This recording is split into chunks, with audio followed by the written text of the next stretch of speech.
बेटा उसका, तो वो माता पार्वती के केसों से प्रकट हुई और माँ पार्वती से कहा, माता श्री ये सब मेरी स्तुति कर रहे थे और ये चंडमुंड महिषासुर रक्तबीज के मतलब प्रभाव से बहुत व्याकुल है और देवलोक से निकाल दिए गए, उनकी सत्ता चल रही है स्वर्ग में।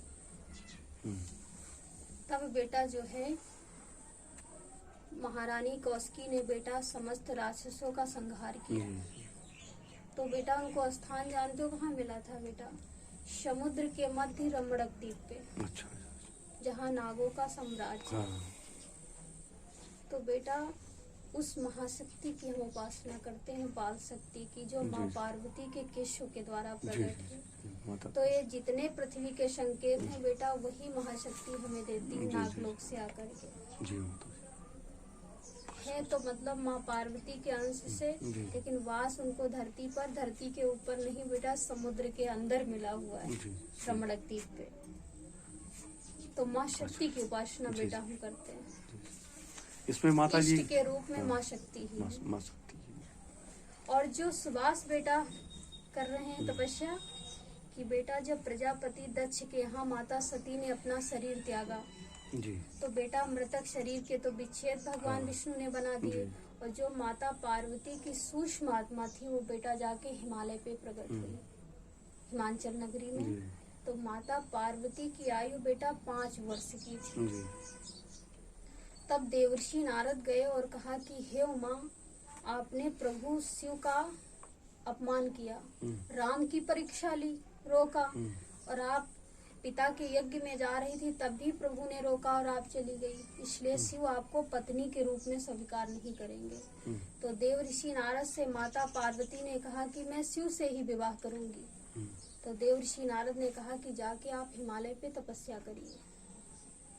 तो बेटा 5 वर्ष की आयु में माता पार्वती ने बेटा 2 करोड़ शिवलिंग हिमालय पर स्थापित की और उनकी विधिवत पूजा की, उनका अभिषेक किया।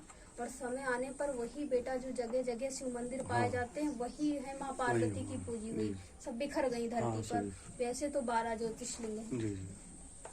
फिर बेटा वो अखंड समाधि में लीन हो गई। तो बेटा 5 वर्ष का माता पार्वती का शरीर था बेटा खिन्न होने लगा। तो बेटा जब ये तपस्या देखी देवताओं ने तो बेटा इनका प्रथम नाम दिया था अर्पणा, कि एक राजा की राजकुमारी होकर बेटा सारे सुख त्याग करके शिव में अपना मन लगा दिया। तो इनको प्रथम नाम मिला अर्पणा बेटा। दूसरा तपेश्वरी, कि माता पार्वती ने बाल्यावस्था में बैठ करके अग्नि में भी तपस्या की थी। तो बेटा सुवास कर रहे हैं तपस्या जो है माता पार्वती के बाल रूप की बेटा, उन्हीं का नाम है बेटा तपेश्वरी माँ पार्वती। लेकिन बेटा जो हम उपासना करते हैं तो वो शक्ति का प्राकट्य बेटा माता केशों के द्वारा है, माँ पार्वती के, जिनको स्थान बेटा समुद्र के मध्य रमणक द्वीप पे मिला। तो माता जी तो इसमें माता जी जैसे मंत्रों का भी अलग अलग तो विधान होगा जैसे अपने मतलब सूक्ष्म मंत्र जो है बेटा वो अलग है। जी। मतलब वो सूक्ष्म मंत्र बेटा धरा पर कोई नहीं दे सकता। मतलब जब अंतर आत्मा से ईश्वर का अंश आत्मा है बेटा, जब स्मरण करोगे योग दृष्टि से तो आपको शब्द सुनाई पड़ेगा कि बेटा कौन से मंत्र का आपको जाप करना है। कि बेटा मेरा जो मेन मंत्र है साधना का वो बेटा धरती पर किसी से प्राप्त नहीं हुआ है। लेकिन बेटा मैंने देखा कुछ नहीं है, सिर्फ बेटा श्लोक बोलते हैं। ये बेटा सिद्ध पावर मंत्र है। तो बेटा जो है ओम शब्द से मंत्र की शक्ति प्रज्वलित होती है बेटा, और इसीलिए ओम शब्द का उच्चारण किया जाता है। मेन शब्द ओम ही है बेटा। और आपको बता दे मंत्र भांति भांति के बेटा बने हैं। लेकिन बेटा जो मंत्र मतलब मेन है वो बेटा वो जो ग्रंथ वहाँ पर लिखे है, ग्रंथों में भी बेटा देवी पुराण जो है, देवी भागवत जो मेन है उसमें मंत्र बेटा मेन मंत्र महाशक्ति का मिलेगा। अच्छा। जो भोजपत्र पे ग्रंथ लिखा हुआ है उसमें है बेटा।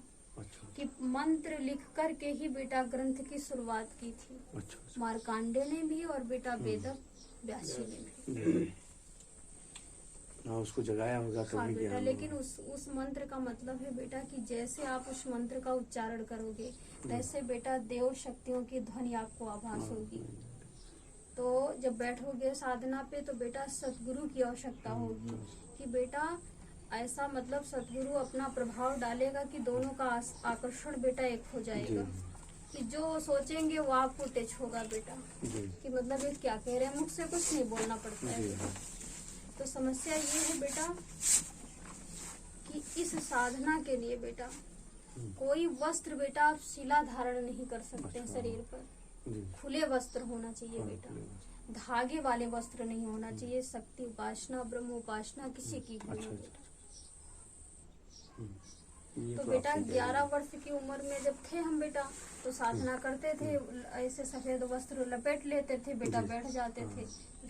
तो बेटा भोजन भी छोड़ना पड़ गया था, 6 वर्ष तक बेटा भोजन नहीं किए। जब तक साधना चली है बेटा, तब तक जब मतलब पूरी साधना का समापन हो गया है, तब बेटा अन्न को ग्रहण करना शुरू किए। कि बेटा रात्रि में साधना होती है और जब भोजन कर लोगे बेटा तो सो जाओ। तो बेटा साधना से 2 महीने पहले भोजन बेटा मैंने छोड़ दिया।